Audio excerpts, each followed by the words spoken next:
I knew I missed something. Yeah, thank you so much. I'm going to call everybody to call us to order. I am so sorry that we're having such a condensed and rushed meeting. One group we were expecting to recognize were students from JAG-K.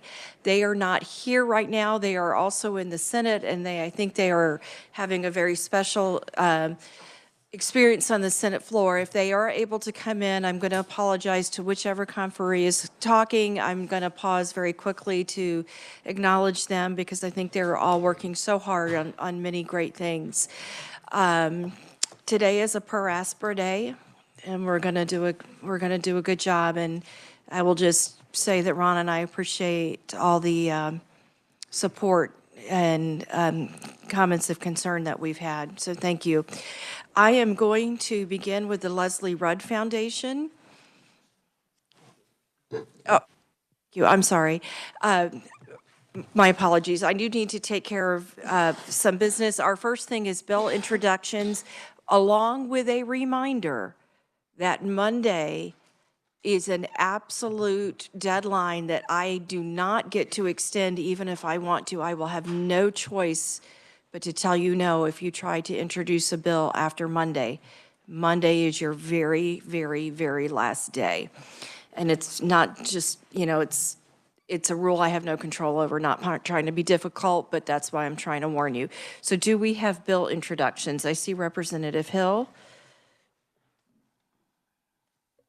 Thank you, Madam Chair. Bill introduction 25 RS 0762, an act concerning education to ban cell phones from schools.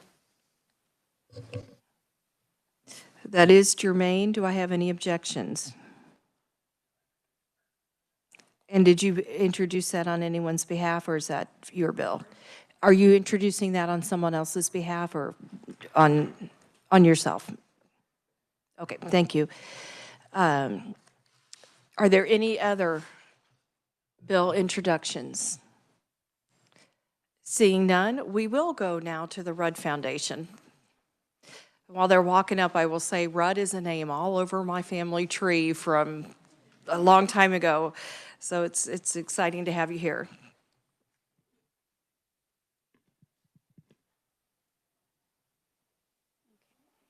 Great. Thank you. Thank you, Madam Chair and committee members. My name is Angie Gregory, and I am the General Counsel of Rudd Foundation, Leslie Rudd Investment Company, and Standard Beverage Corporation. I'm joined by my colleague, Corey Roberts, who is Vice President of Rudd Foundation. We are honored to be here today to share with the committee about our Rudd Scholars Program and the successful partnerships that we have built with our 4 partner state universities. We're thankful for the opportunity to do so. We know time is short, so we will keep this as brief as possible. Okay. There you go. Oh, great. Too many. Okay, briefly as background, Leslie Rudd was the visionary of the Rudd Foundation and the Rudd Scholars Program. Leslie was a successful entrepreneur from Wichita, Kansas, who was instrumental in founding and operating a number of successful businesses, including Standard Beverage Corporation. Standard Beverage, originally founded by Leslie's parents, Sam and Eleanor Rudd, in 1949, is an alcohol beverage distributor that has operated within the state of Kansas for over 75 years. In 1994, Leslie created the Rudd Foundation, which served as a means to support many charitable organizations and endeavors, including creation of the Rudd Family Entrepreneurial Fund at Wichita State University and the Rudd Center for Food Policy, now at the University of Connecticut.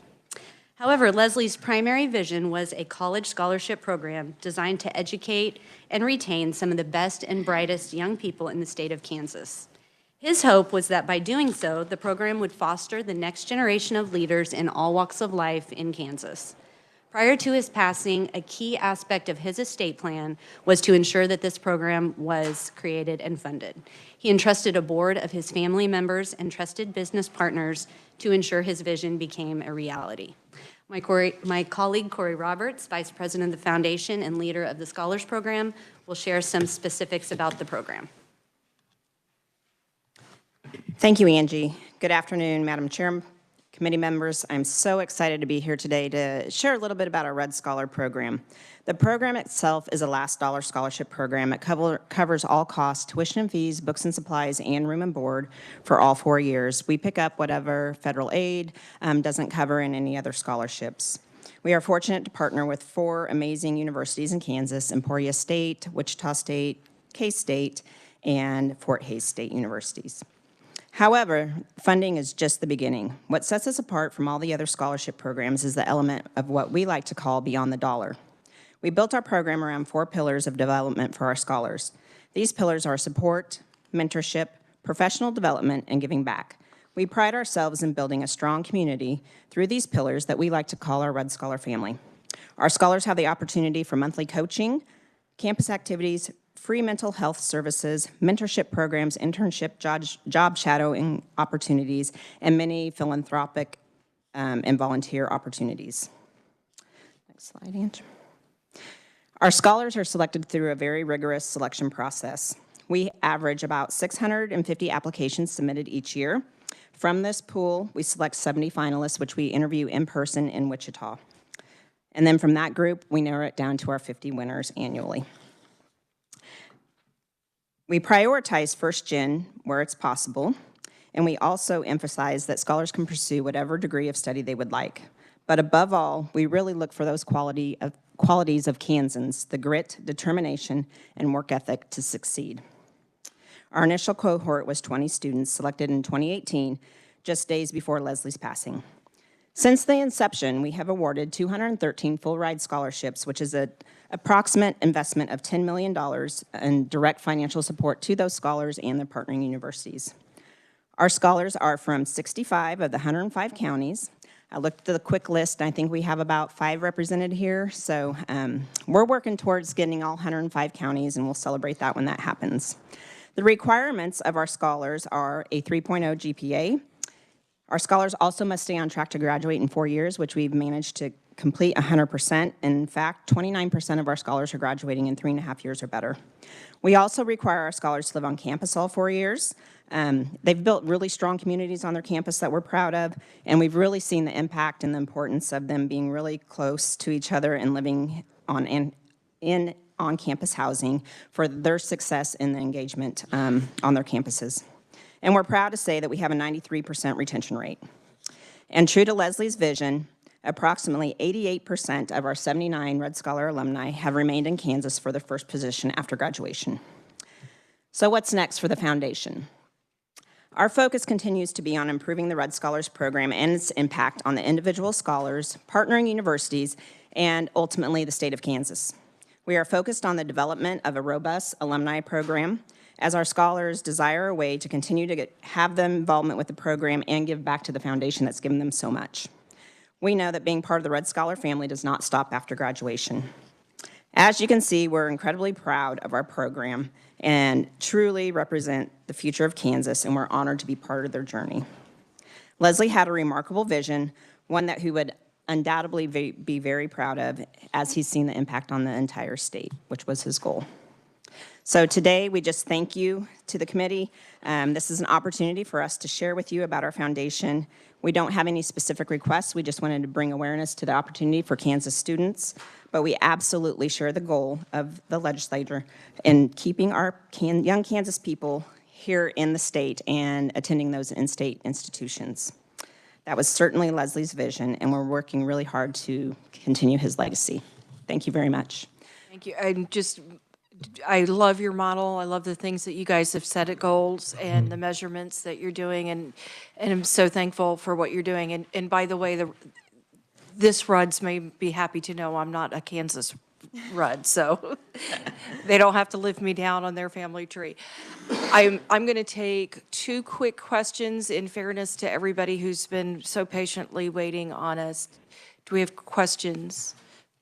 Just a couple of things, Madam Chair. Representative Pishney. I'm sorry, I jumped ahead. I'm trying to be quick.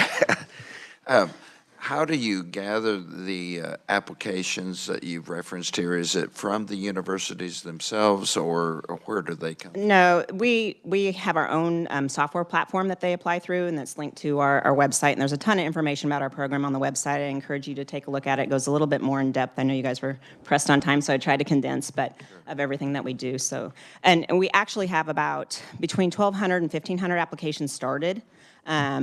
It's just a matter of getting this demographic to actually finish those and taking the chance. And once there's a winner, and at the high school, you see repeated winners. I mean, we have 3 finalists from Quinter, Kansas this year because we've had winners from there before. So really getting in every high school, we do a lot of recruitment and information sessions with them as well. So. And one point of clarification, I thought you said a GPA of 3.0. That's the requirement. Our group average is a 3.7. Oh, okay. Yeah, Okay, that's because I heard 3.0 and then I read 3.7, so, Yeah. okay, thank you. Absolutely. Thank you, Madam Chair. You're welcome. Representative Stogsdill. Thank you, Madam Chair. Yeah, he kind of answered my question. I'm just wondering how you get that information out to kids through the high schools. Do you work with every high school in Kansas? We do. We have a distribution list with all the high school counselors, and then also our partnering universities are our feet on the ground and our main people, since we have a small staff of 6. But they do an exceptional job sharing the information and making sure that those students that would be eligible are aware of that opportunity. But there's a lot of turnover with the counselors, but we try to keep those lists updated, and we mail it out to the school each year. We send them a social media package and everything to make it easy on them, so they just have to spread the news. So Thank you. Sounds like a great program. thank you very much. We appreciate your time. Thank you for helping students in Kansas and to help keep Kansas students in Kansas, which leads me to Mike Gibson, our next conferee with AGC Kansas. And I've explained our theme before today, and we're talking about different ways that students get helped. And I have always loved at all the levels that AGC touches Kansas students. And I think a lot of industries could take a note out of your industry's page book about how to solve the career pipeline. And it's a win-win. You really help our students a lot. Mr. Gibson, go ahead. Good afternoon, Chairman Estes and House Committee on Education. I will tell you, it's a privilege to be with you because this is where the rubber hits the road in terms of our future, both now and in the future. I'm the Executive Vice President for Associated General Contractors. We are affectionately known as the Chamber of Commerce for the Kansas construction industry, representing over 300 construction firms and their 20,000 employees, both union and open shop. Chairman Estes asked me to share with you some of the success stories that we have had, and it got me to thinking over the weekend. It's broader than just scholarships.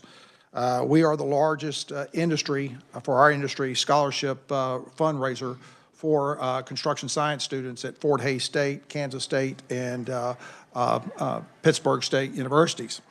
And we're proud of that, raising nearly $2 million, but our individual companies have raised over $5 million in endowments for those schools over the years.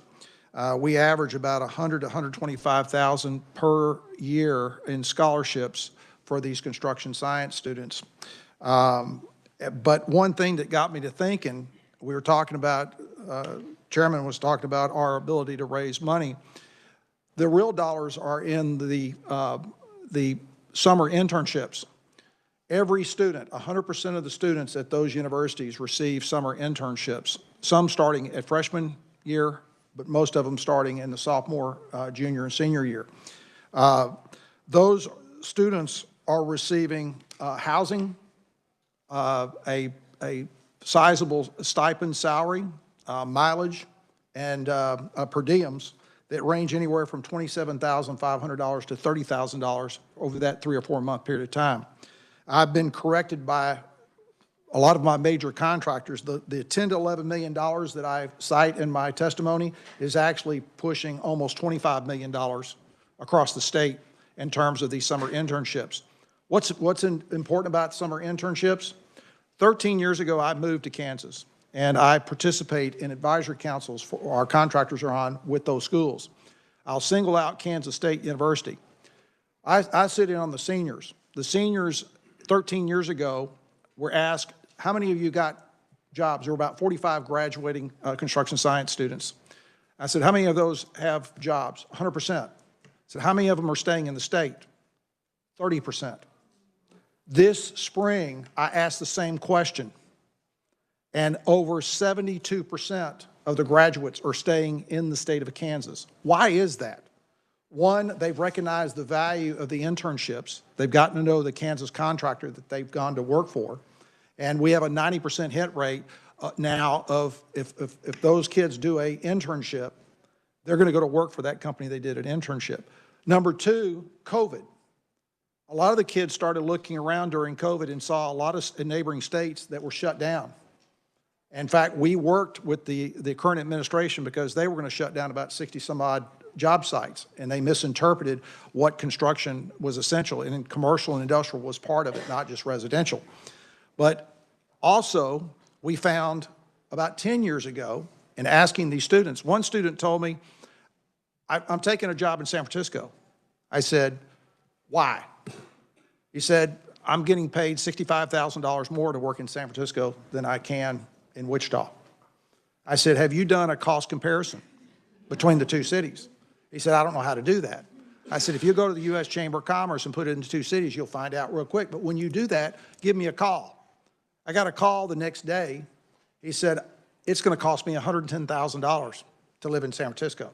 A year and a half later, he moved back and resides and works for one of my general contractors in Manhattan. We suggested, and it was implemented, a non-credit, 1-hour non-credit course at Pittsburgh State, Fort Hays State, and Kansas State, teaching cost of living. They are starting to understand what that means, ladies and gentlemen, and that is equating to the increase in the percentages of our construction science engineering students staying in the state. They see that quality of life of which y'all make sure that that occurs in your leadership. It segues into Build Up Kansas. I left you, and you have been a great partner with AGC. I have said this to several of you, and you've looked at me kind of funny.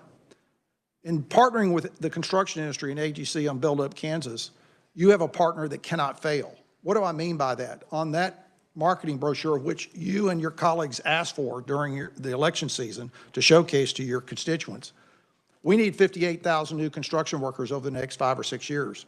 If we don't hit that mark, we're going to have a lot of companies going out of business. Oh, by the way, what was the number one question that Panasonic asked you 3.5 years ago? Can you build and maintain our facility? Economic development is centered around skilled workforce, a pipeline of skilled workers. On top of that, 13 years ago, the first thing I investigated when I came to Kansas is we have historically for 40 years averaged between 42nd and 45th in the country for out-migration. A good portion of that is our younger generation. Build Up Kansas, and your vision working with us, is giving those kids a life skill in high school to where they won't have a reason to live, mom and dad. And most of them that leave go to Houston, Dallas.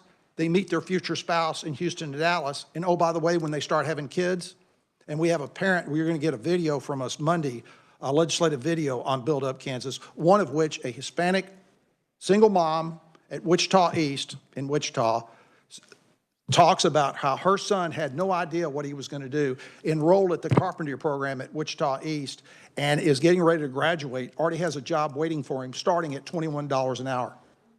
Oh, by the way, that same kid told me 2 years ago that he thought there was no other chance for him to make a living in Kansas. He was going to move to Dallas. Now, what if that would have happened? He had met his spouse in Dallas, Texas. His mom, only time he could see his family is to go to Dallas.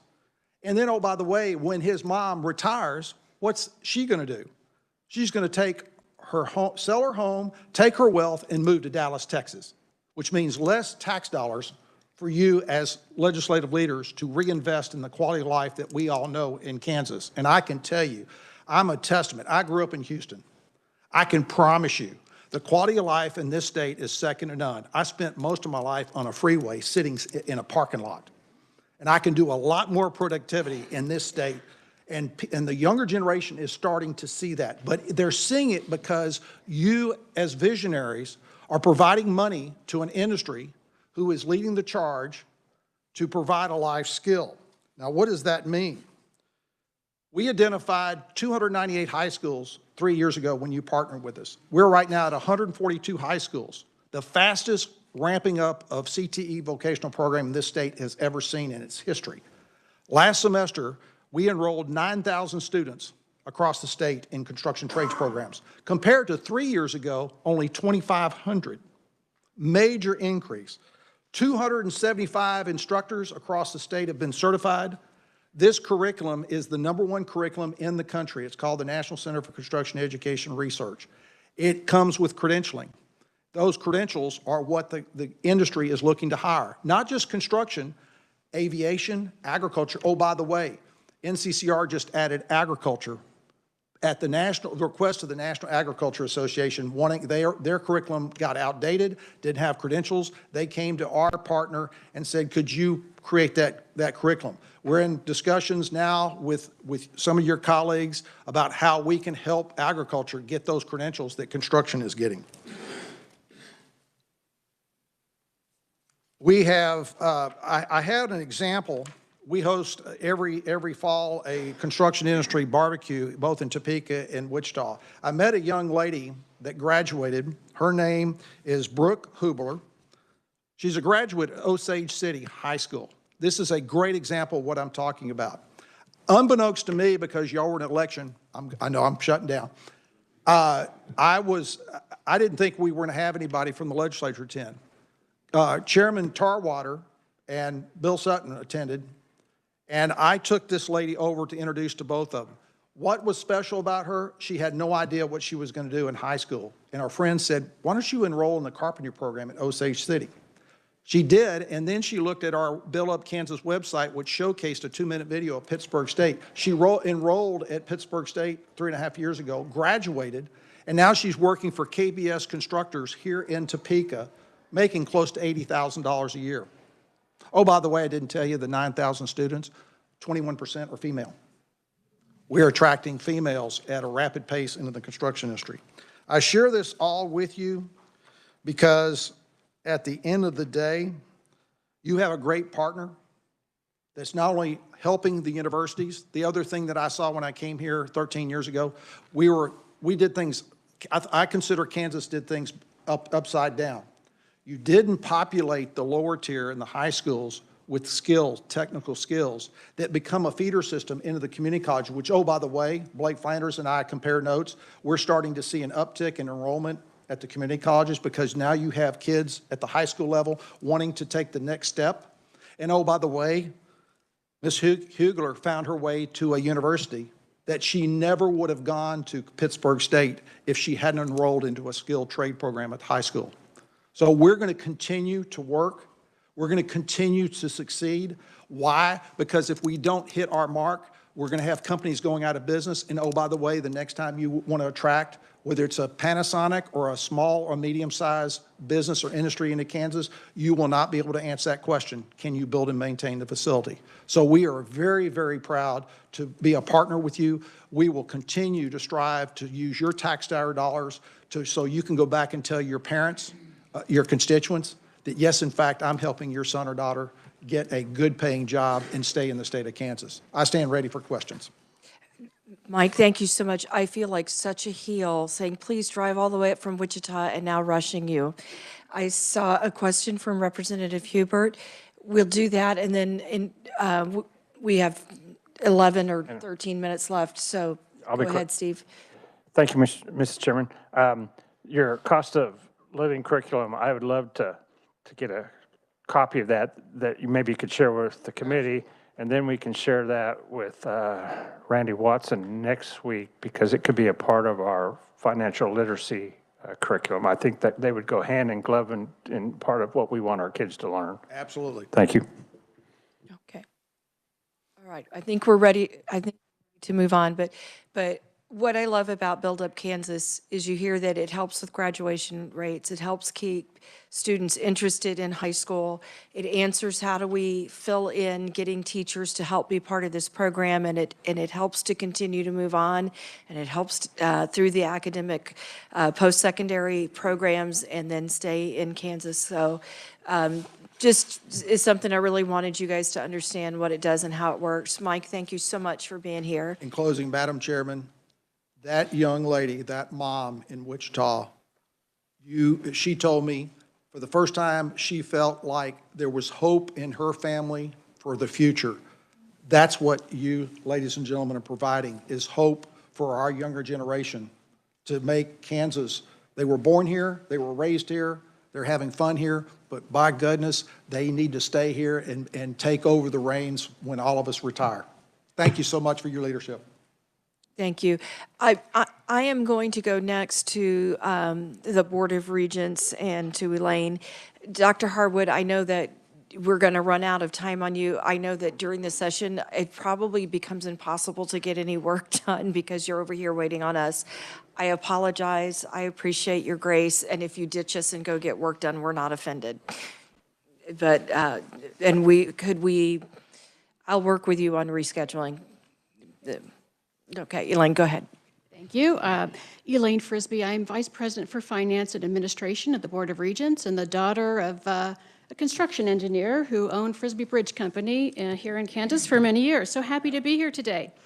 I'm not going to go over every one of the 22 programs for student financial aid that our agency administers.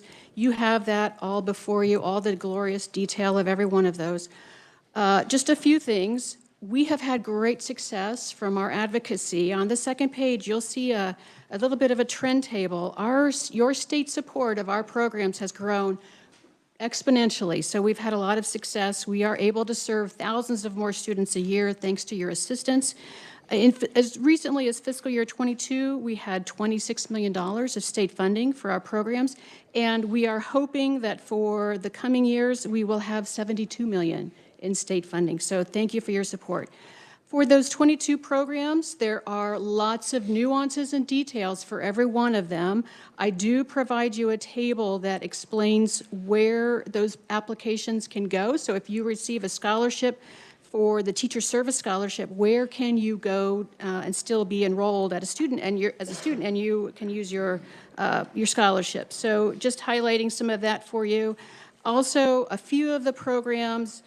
The Comprehensive Grant Program, that is our largest undergraduate need-based aid offering to our students. And again, we've grown that. It was $16 million for so many years. Now it's at $40 million with a new match feature. So the schools must match those state funds. So it's really an $80 million program now, and we're going to give the Board of Regents an update in February on how that program played out for tens of thousands of students now for the last fiscal year. I also want to reference the Promise Act. I'm sure many of you have heard a lot about the Promise Act. That is a relatively new program and has seen a lot of amendments, and there's still a lot of discussions. It is the most complicated program that we administer. It has many features in the statutes that make it a little more challenging for us to manage. It does have a sunset for 2028, so at some point we'll want to talk about whether you want to get rid of that sunset or keep it in place or what we want to do. Also wanted to highlight the Hero Service Scholarship farther back. The Hero Scholarship it's really not truly a scholarship, it's what we call a waiver. So a student who is eligible for the Hero Scholarship is eligible for a waiver from paying tuition and fees, and you have to, there's quite a rubric of whether for your qualifications, but again, a lot of complications in the statute for how we must manage that, but we are seeing many more eligible students. You passed a bill last session that changed the threshold for eligibility, and that is bringing us a lot more eligible students. So we are concerned that we don't have quite enough funding this year. We think we need probably about $500,000, and we have asked for another $1.5 million for 2026, so we have some challenges there. Representative Hubert, your computer science educator program is also noted for the record. And then we also, I just want to mention many of our programs, I think 8 of the 22 are actually service programs, which truly makes them a forgivable loan, which means you agree to accept a scholarship and then you're going to do a year of service working in Kansas after you graduate. So there's a service obligation in many of these programs, which requires our staff to then monitor each one of those students for their compliance with their service agreement. So there's a lot of back office effort that goes along with that. And the last thing I want to mention is Senate Bill 50 this year. We tried this last year, and your committee passed it out, and it didn't quite make it to the House floor last year. This year, Senate Bill 50, we are attempting to unify the interest rate on all of our service scholarships to 5%. Right now, most of the state statutes say that it's 9%, the federal plus rate, and 5 percentage points. So if you end up in repayment, you owe 14% interest rate on what you have to pay back. We would like to drop that to a standard 5%. So we'll put that plug in case the bill makes it across the floor to your committee later this session. And then I think I'm going to stop there and see if there are questions. I think that's a great stopping point, and I really love the way that you laid this out, because to some extent, we're all ambassadors and we have people in our district, so I hope you'll find this information helpful there. But I think education has a role to play in workforce shortage and maybe even teacher workforce shortage. I will go to questions. Representative Featherston. Thank you, Madam Chair. I have two quick ones. I notice a number of these scholarships say they're on hold for fiscal year 27. Would you care to discuss that? And then what caused the discontinuation of the ethnic minority scholarship in fiscal year 24? Certainly. So I'll take the second one first, if I may. That was a program that we ran, I think, from the 80s until last year, and the 2024 legislature decided to eliminate that program, and they created a new program called the Educational Opportunity Scholarship Program. And that, you'll notice the language referencing that explains, if I can find it, I didn't put these in alphabetical order, I tried to group them logically, but I didn't find the programs. You can be a first-generation student, so if your parents never graduated college, or you are the child of a teacher or a classroom para, you would also be qualifying for that program. So they just swapped the two out.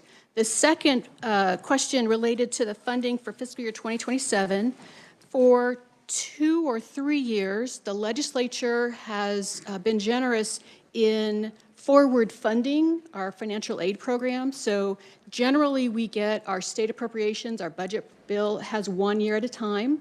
And for several years, we advocated, and the legislature did this, we asked for the next year out to also be spelled out in the bill, because then that gives us an opportunity to tell the schools, tell students, we have these funds available for your scholarships. And we asked for that again this year, but with the new legislative budget process, that has not happened. The House Appropriations Committee seems to have so far rejected that idea. Next question. We've never asked so few questions. I'm so sorry I've rushed y'all into not having questions. Leslie, thank you, and I will back you up on what you say about some of our scholarships need more money. I think for the Hero Scholarship is something that this committee has adopted and tweaked for several years, and it's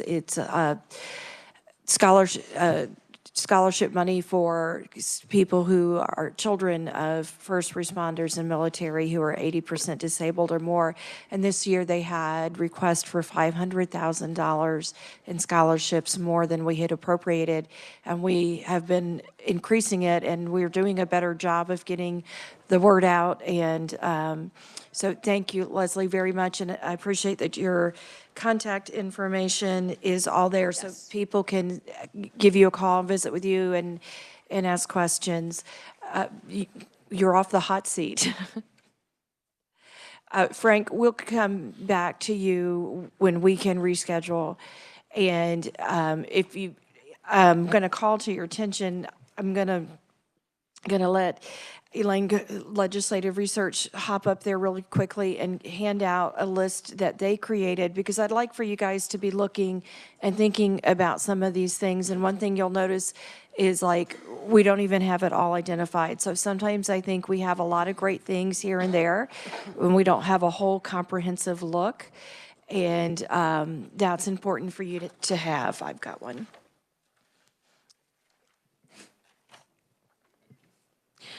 Thank you, Madam Chair, members of the committee. My name is Elena Rudder with Legislative Research.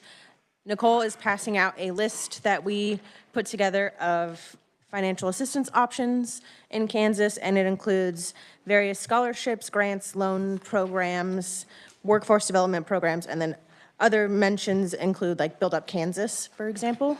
I will note that this list is not exhaustive because we're still working on gathering it all in one place, but this is a good starting point, and we will update you with a new list when we have it. Thank you very much. Representative McNorton. Thank you, Madam Chair. Do we know total dollars? Have you been able to see that yet, or just curious more than anything? We do not have a list of total dollars. I will say that I don't know if we would be able to get one of those during session, but we could definitely work on it in the interim.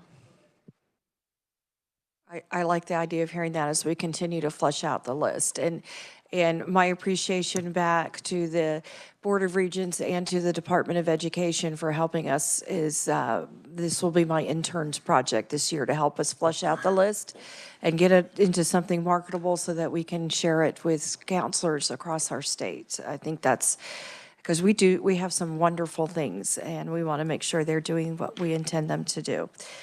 That concludes most of what we had today. The weekly agenda is posted. You see that we have a very heavy schedule next week. We do have we have 2 bill hearings on Monday. The pattern I'm trying to give you guys is a bill hearing, a day in between, and then working the bill. As you look later in the week, you're going to see the phrase informational hearing on, and a phrase that looks remarkably similar to a bill title. And that's because when we did the agenda, I was waiting on some bill numbers. So please consider those as likely to be a bill, and you'll be able to look at the committee page and match those bill numbers once they're published. Do we have any questions for the good of the order? Nat, do we have anybody online? Representative Nguyen? I know that Representative Getz spoke to me about being excused. We do not. Okay, thank you very much. On that, we are adjourned and have a wonderful day.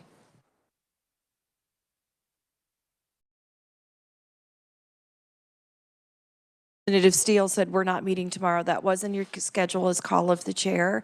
And yes, we are not meeting. You may come spectate when we do the funding task force committee instead.